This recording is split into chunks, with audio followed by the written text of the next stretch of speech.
Les ouragans sont provoqués par de très fortes dépressions tropicales capables de libérer une puissance de destruction 10 fois supérieure à la bombe atomique larguée sur Hiroshima. Phénomène estival, un ouragan, ou cyclone, ou typhon, se forme au-dessus des mers chaudes quand plusieurs conditions sont réunies.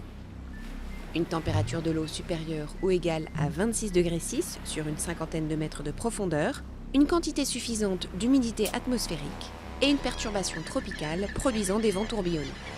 Au contact de la mer, l'air devient très chaud et s'élève au-dessus de l'océan, ce qui provoque une chute de la pression atmosphérique en formant une spirale d'air plus frais vers le centre de la dépression.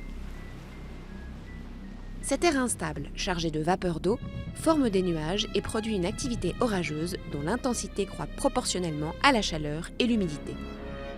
Se déplaçant à environ 30 km/h, généralement d'est en ouest, les perturbations tropicales, dont le diamètre varie de 300 mètres à 1000 km, peuvent durer une semaine et parcourir des milliers de kilomètres. L'échelle de Saffir-Simpson compte 5 catégories d'ouragans. Des pluies torrentielles accompagnent les vents supérieurs à 117 km/h pour la catégorie 1 et dépassent 250 km/h pour la catégorie 5. Dans son épicentre, l'œil forme une colonne d'air de 8 à 100 km de largeur, mais suffisamment calme pour permettre aux oiseaux d'y voler.